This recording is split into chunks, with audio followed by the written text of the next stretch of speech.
మనం యూజువల్గా టీ తాగుతాం, అలాగే మొక్కలకు కూడా టీ ఉందని తెలుసా మీకు? ఎస్, మొక్కలకు కూడా టీ ఇవ్వచ్చు. బట్ ఆ టీ ఈ టీ సపరేట్, మొక్కల వరకు సపరేట్గా ఉంటుంది. అండ్ ఈ వీడియోలో మనం దాని ప్రిపరేషన్ ఏంటి, అండ్ దానివల్ల ప్లాంట్స్కి ఎలాంటి లాభం ఉంటుంది, అండ్ ఎప్పుడు ఇవ్వాలి, ఎలా ఇవ్వాలి అనే కంప్లీట్ డీటెయిల్స్ ఈ వీడియోలో మనం తెలుసుకోబోతున్నాం. ఇది మీరు తెలుసుకోవాలంటే వీడియో ఫుల్ వరకు చూసేయండి, మీ ఫ్రెండ్స్ అండ్ ఫ్యామిలీకి కూడా షేర్ చేసేయండి, అండ్ వీడియో నచ్చితే వెంటనే లైక్ కూడా చేయండి. ఇప్పుడైతే దీని ప్రిపరేషన్ స్టార్ట్ చేద్దాం. మనం టీ అంటే మనం తాకే టీకి టీ పొడి, పంచదార, పాలు ఇవన్నీ ఎలా సపరేట్గా ఉంటాయో దీని ప్రిపరేషన్ కూడా చాలా సింపుల్ అయిన వస్తువులు కావాలి మనకి. లైక్ మనకి కంపోస్ట్ కావాలి. కంపోస్ట్ ఎలాంటి కంపోస్ట్ అంటే వర్మీ కంపోస్ట్ అయినా పర్లేదు, లేదా కిచెన్ వేస్ట్ నుంచి వచ్చిన కంపోస్ట్ అయినా పర్లేదు. ఈ రెండు కంపోస్ట్లు ఏదైనా పర్లేదు, అసలు కంపోస్ట్ ఏదైనా పర్లేదు. బట్ బాగా డికంపోజ్ అయిన కంపోస్ట్ యూస్ చేసుకుంటే మొక్కలకి చాలా మంచిది. అండ్ నెక్స్ట్ మనకు ఒక 10 లీటర్స్ ఆఫ్ వాటర్ కావాలి. మీకు టీ ఎంత కావాలి అంటే మీకు 20 లీటర్స్ కావాలా, 10 లీటర్స్ కావాలా, దాన్ని బట్టి వాటర్ కూడా మనం డిసైడ్ చేసుకోవాలి. అండ్ నెక్స్ట్ కొంచెం ఎడిషనల్గా వేసుకుంటే బెల్లం వేసుకోవచ్చు. ఆర్ ఇన్ కేస్ వద్దు మా ప్లాంట్స్కి షుగర్ వస్తుంది అంటే బెల్లం అవాయిడ్ చేసేయండి. సో దీని ప్రిపరేషన్ మనం స్టార్ట్ చేద్దాం. ఇప్పుడు ఫస్ట్ మనం వాటర్ తీసుకోవాలి. వాటర్ కూడా ఎలాంటి వాటర్ అంటే రెయిన్ వాటర్ అయినా తీసుకోవచ్చు. బట్ రెయిన్ వాటర్ పడినప్పుడు పడతాం అనేది చాలా కష్టం కాబట్టి సో రెయిన్ వాటర్ పక్కన పెట్టేద్దాం. ఆప్షన్ నెంబర్ 2 ఏంటంటే ఫ్రెష్ గ్రౌండ్ వాటర్ తీసుకోవాలి. ఫ్రెష్ గ్రౌండ్ వాటర్ ఎందుకంటే దీంట్లో చాలా మైక్రో ఆర్గానిజమ్స్ ఉంటాయి. మైక్రో ఆర్గానిజమ్స్ మనం ప్రిపేర్ చేసే ద్రవ్యానికి మైక్రో ఆర్గానిజమ్స్ అనేవి చాలా ఇంపార్టెంట్. సో అవి ఉండడం వల్ల చాలా మంచిది. సో గ్రౌండ్ వాటర్ అయితే చూస్ చేసుకుందాం. అండ్ లీస్ట్ కేస్ మా దగ్గర బోర్ లేదు, సో అలాంటి ఏమైనా కేసెస్ ఉంటే ట్యాప్ వాటర్ అయినా తీసుకోవచ్చు. ట్యాప్ వాటర్ కూడా తీసుకొని ఒక 24 అవర్స్ అలా ఎండలో పెట్టాలి. ఎందుకంటే ట్యాప్ వాటర్లో క్లోరిన్ అనేది ఉంటుంది. ఈ క్లోరిన్ ఉండడం వల్ల ఏమవుద్దంటే మన మైక్రో ఆర్గానిజమ్స్ని ఆ క్లోరిన్ కిల్ చేసేస్తుంది.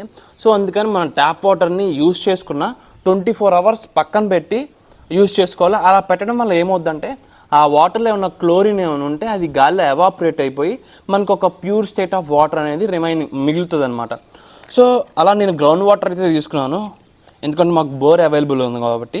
సో నేను ఒక 8 లీటర్స్ ఆఫ్ వాటర్ తీసుకున్నాను. ఈ 8 లీటర్స్ ఆఫ్ వాటర్లో నేను వర్మీ కంపోస్ట్ యాడ్ చేస్తున్నాను.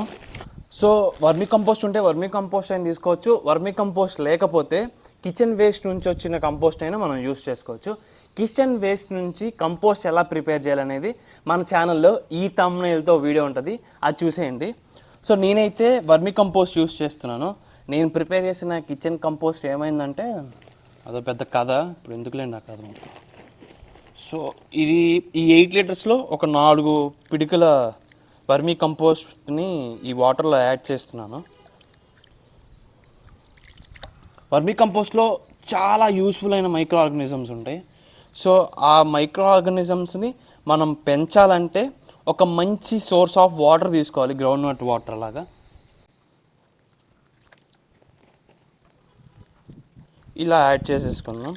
ఇఫ్ ఇన్ కేస్ మనం నల్లబెల్లం ఆర్ ఏదైనా బెల్లం యాడ్ చేసుకోవాలంటే ఇప్పుడు ఈ స్టేజ్లో యాడ్ చేసుకోవచ్చు. నేనైతే యాడ్ చేయట్లేదు. యాడ్ చేసుకోవాలంటే యాడ్ చేసుకోవచ్చు, అది ఒక ఆప్షనల్ కేస్ అనమాట.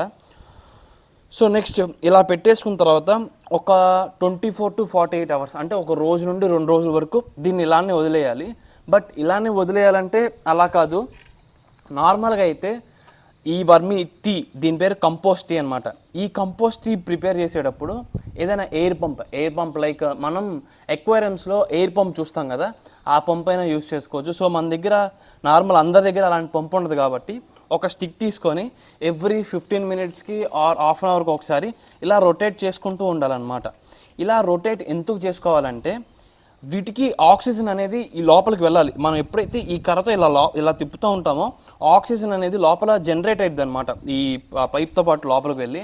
అలా జనరేట్ అయినప్పుడు దీంట్లో ఉన్న మైక్రో ఆర్గానిజమ్స్ డెవలప్ అవుతూ ఆక్సిజన్ని తీసుకొని యూస్ఫుల్ మైక్రో ఆర్గానిజమ్స్ అనేవి తయారవుతాయి.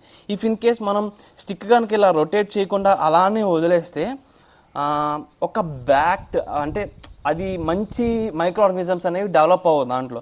సో మీకు గుర్తొచ్చినప్పుడు మన ఇంటి బయటే పెట్టుకుందాము, నాన్న బయటికి వెళ్ళినప్పుడు, అమ్మ బయటికి వెళ్ళినప్పుడు, లేదా చెల్లు అక్క బయటికి వెళ్ళినప్పుడు వాళ్ళు గుర్తొచ్చినప్పుడల్లా ఒకసారి ఇలా తిప్పుతూ ఉండమని చెప్పండి. సో మనమైనా ఎవ్రీ 15 మినిట్స్కో 30 మినిట్స్కో ఒకసారి ఇలా తిప్పుకుంటూ రొటేట్ చేసుకుంటూ ఉంటే ఒక మంచి యూస్ఫుల్ మైక్రో ఆర్గానిజమ్స్ అనేవి వీటిలో డెవలప్ అవుతూ ఉంటాయి అన్నమాట. క్లైమేట్ అయితే చాలా చల్లగా ఉంది, వర్షం పడింది మా ఏరియాలో. మీ ఏరియాలో కూడా వర్షం పడింది. ఆఫ్టర్ 2 days చూడండి ఎలా ఉందో. మొత్తం ఆ దాంట్లో శాండ్ పార్టికల్స్ ఉంటాయి కదా, అది మొత్తం కిందకి పేరుకుపోద్ది అండ్ మనకి వాటర్ అనేవి పైన ఉంటాయి అన్నమాట. ఇప్పుడు దీన్ని ఫిల్టర్ చేసుకొని అప్లై చేసుకుందాం. అండ్ దీని డైల్యూషన్ వచ్చేసి ఈ వర్మీ టీ 1 లీటర్ తీసుకుంటే వాటర్ వచ్చేసి 5 liters ఆఫ్ వాటర్ తీసుకోవాలన్నమాట. అది దీని డైల్యూషన్. 5 to 10 liters వరకు తీసుకోవచ్చు, నో ప్రాబ్లం, మన దగ్గర ఉన్న వర్మీ టీ క్వాంటిటీని బట్టి. అండ్ ఇది మనం వర్మీ టీ ప్రిపరేషన్లో ఒక 2 days స్టోర్ చేసుకుంటాం కదా, ఆ స్టోర్ చేసుకునేది డైరెక్ట్ సన్లైట్లో కాకుండా కొంచెం షేడెడ్ ప్లేస్లో చెట్టు కింద కానీ అలా స్టోర్ చేసుకుంటే ఈ సన్లైట్ అనేది ఈ వాటర్ మీద పడకుండా ఉంటుంది. సో దానివల్ల యూజ్ ఏంటంటే మైక్రో ఆర్గానిజమ్స్ అనేవి చాలా బాగా డెవలప్ అవుతాయి దాంట్లో. సో అందుకని షేడెడ్ ప్లేస్లో పెట్టుకుంటే చాలా మంచిది. దీనివల్ల చాలా యూజ్ ఉంది మొక్కకైతే. ఇంకా ఎప్పుడు ఎక్కువ యూజ్ ఉంటుంది అంటే మొక్క ఎదిగే దశలో అయితే చాలా యూజ్ ఉంటుంది దీనికి. దీనివల్ల ఉపయోగం ఏంటంటే ఈ వర్మీ కంపోస్ట్ టీలో nitrogen, potassium, phosphorus and other micro nutrients అనేవి చాలా ఎక్కువగా ఉంటాయి. అండ్ ఇంకొకటి, రూట్స్కి ఈ వాటర్ ఈజీగా అబ్జర్వ్ చేసుకుంటాయి, ఎందుకంటే ఇవి ఆల్రెడీ రెడీమేడ్. అంటే ఇప్పుడు మనం ఏదైనా తీసుకుంటే రెడీమేడ్గా ఉంటున్నాయి కదా ఈ మధ్య, అలాగే ఇది రెడీమేడ్ ఫర్టిలైజర్ అనమాట. సో డైరెక్ట్గా రూట్స్ అనేవి అబ్జర్వ్ చేసుకునే స్టేజ్లో ఈ వాటర్ ఉంటాయి. ఇప్పుడు నేను ఇక్కడ దీంట్లో లీఫీ వెజిటేబుల్స్ వేసాను. లీఫీ వెజిటేబుల్స్ ఇవి గ్రోయింగ్ స్టేజ్, అంటే ఇప్పుడే విత్తనాలు మొలకెత్తి పైకి వస్తున్నాయి అనమాట. సో ఇలాంటి టైంలో ఈ వర్మీ కంపోస్ట్ టీ ఫ్రీక్వెంట్గా ఎవ్రీ వీక్ ఒక 1 to 2 times ఇచ్చుకుంటే వీటి గ్రోత్ అనేది చాలా బాగుంటుంది. అండ్ లీవ్స్ కూడా చాలా బాగా వస్తాయి. లిక్విడ్ మొత్తం యూజ్ చేసుకున్న తర్వాత ఇదిగో లాస్ట్ ఇలా మిగిలిపోతుంది. దీన్ని మనం ఉంచుకొని మన దగ్గర ఏమైనా కొత్త ప్లాంట్స్ గ్రో అవుతుంటే వాటికి వేసేయచ్చు, లేదా ఆల్రెడీ ఏమన్నా ప్లాంట్స్ ఉంటే వాటికి వేసేయచ్చు, నో ప్రాబ్లం. మనం ఆర్గానిక్ ఫార్మింగ్లో కానీ న్యాచురల్ ఫార్మింగ్లో కానీ మనందరికి తెలిసింది అసలు ఏది వేస్ట్ అవ్వదు, మనం వేస్ట్ చేయనీయం కూడా. సో ఇలాగ మొక్కలకి వేసేసుకోవచ్చు, మట్టిలో కలిపేసుకోవచ్చు దీన్ని.